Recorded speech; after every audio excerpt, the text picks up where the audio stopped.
नमस्कार, बाज़ार है चैनल में आपका स्वागत है। और आज से हम एक न्यू सीरीज़ शुरू कर रहे हैं जिसमें हम म्यूचुअल फंड्स के विषय में सिखाएंगे। चलिए शुरू करते हैं। तो पहली बात तो आपको बहुत-बहुत बधाइयाँ जब आप पहली बार हमारे चैनल पे आए हैं, इस बात के लिए भी, और साथ ही आपने आपके लाइफ को आगे बढ़ाया है और आप एक कदम आगे आए हैं आपके जीवन की सफलता में। अब आप पूछेंगे कैसे?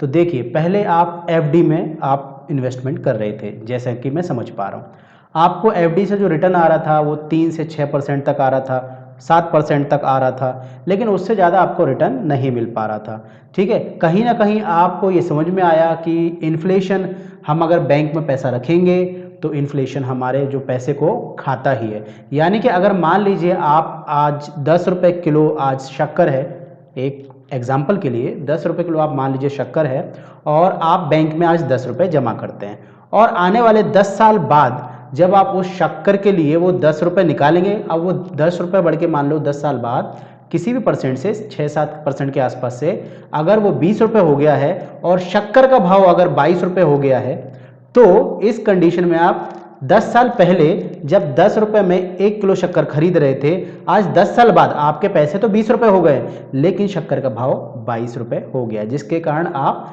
1 किलो शक्कर नहीं खरीद पा रहे। इसी को बोलते हैं इन्फ्लेशन, यानी कि महंगाई।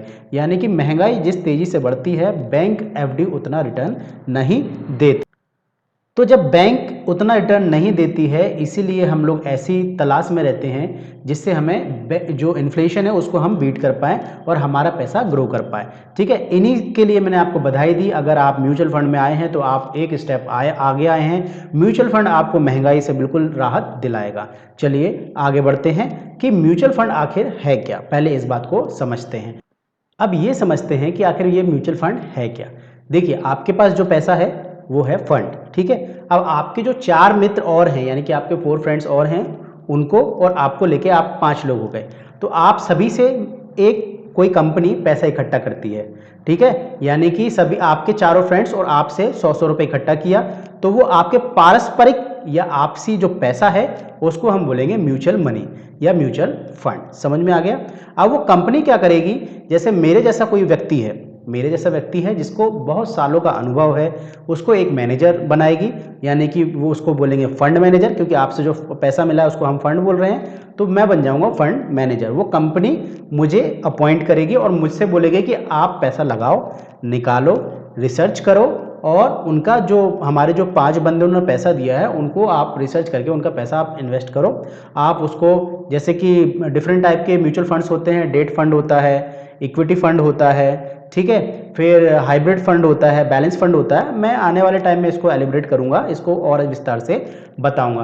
तो मैं समझ ली इक्विटी यानी कि शेयर मार्केट से जो जुड़ा हुआ फंड है उसमें मैं रिसर्च करता हूं, यानी कि मैं आपका फंड मैनेजर हूं, रिसर्च करता हूं, और मेरे पास जो पैसा आपने 100-100 रुपये 5 लोगों ने दिया है उसको मैं अपने अकॉर्डिंग इन्वेस्ट करता हूं।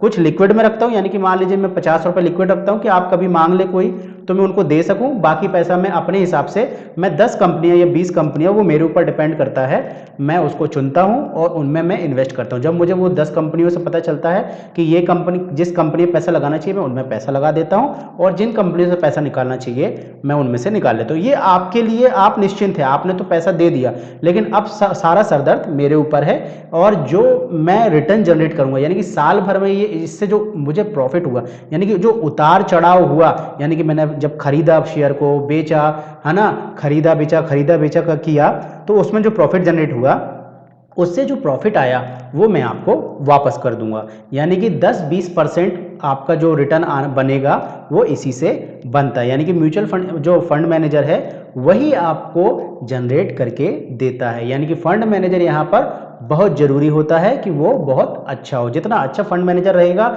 जितना उसको मार्केट का एक्सपीरियंस ज़्यादा रहेगा, उतना ही आपका अच्छा फंड परफॉर्म करता है। अब यहां पर बात आती है कि फंड मैनेजर या उसकी कंपनी को इस आपके पैसों से क्या लाभ होता है।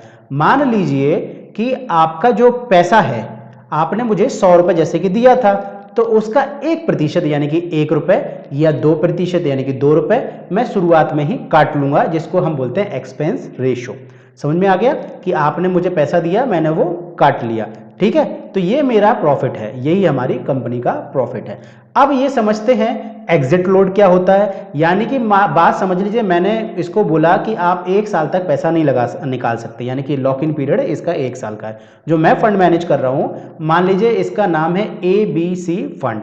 तो ABC फंड को मैंने कहा है कि इसका लॉक इन पीरियड 1 साल है, आप 1 साल से पहले पैसा नहीं निकाल सकते। अगर आप निकालोगे तो आपको एग्जिट लोड लगेगा। अब एग्जिट लोड भी मैंने 1% रख दिया, यानी कि आपने पहले एक्सपेंस रेशियो दिया, यानी कि मुझे 1 रुपये जब एंटर हुए तब दिए 100 रुपये में से, और आप घबरा के नेक्स्ट डे निकल गए, यानी कि आपको डर लगा, किसी ने बताया कि मार्केट क्रैश हो जाएगा, या फिर आप स्टॉक मार्केट के लिए नए हैं तो आपको डर लगा और आप नेक्स्ट डे या फिर 1 महीने के अंदर वो पैसा निकाल लेते हैं। मानते हैं कि वो जितना आपका NAV था हमारा उतना ही रहा, यानी कि जितना आपका प्राइस था उतना ही रहा, आपने उसी पर निकाल लिया। जब आप विड्रॉ किया तो मैंने 1% का आपको एग्जिट लोड भी लगा दिया, यानी कि आपके 100 रुपये के 98 रुपये रह गए। ठीक है, तो इस तरीके से जो फंड मैनेजर या कंपनी है वो प्रॉफिट करती है। ठीक है, और वो अपने आप को मैनेज करती जाती है। ठीक है, अब फंड मैनेजर जितना उसका AUM असेट अंडर मैनेजमेंट उसकी कंपनी के होगा उतना ही वो ज़्यादा प्रॉफिट कमाएगा। इसलिए फंड मैनेजर और कंपनी चाहती है उनको ज़्यादा से ज़्यादा उनको पैसा मिले। ठीक है, तो इस तरीके से आपको मैंने बताने की कोशिश की कि म्यूचुअल फंड क्या होते हैं। ठीक है, आई होप ये वीडियो आपको समझ में आया हो। अगर समझ में आया तो लाइक कीजिए, चैनल को सब्सक्राइब कीजिए। टेलीग्राम, इंस्टाग्राम, फेसबुक सबके लिंक डिस्क्रिप्शन बॉक्स में दी गई है। अगर आपको अभी भी म्यूचुअल फंड से जुड़े हुए कोई भी क्वेश्चन हो तो कमेंट बॉक्स में कमेंट कीजिए, मैं आपके सभी प्रश्नों का आंसर जरूर दूंगा। ठीक है, और म्यूचुअल फंड कितने प्रकार के होते हैं, उनमें कैसे इन्वेस्ट करते हैं, मैं आपको आने वाली सीरीज में सभी चीज़ें बताऊंगा। चलिए मिलते हैं, तब तक के लिए टाटा बाय बाय, सही होना।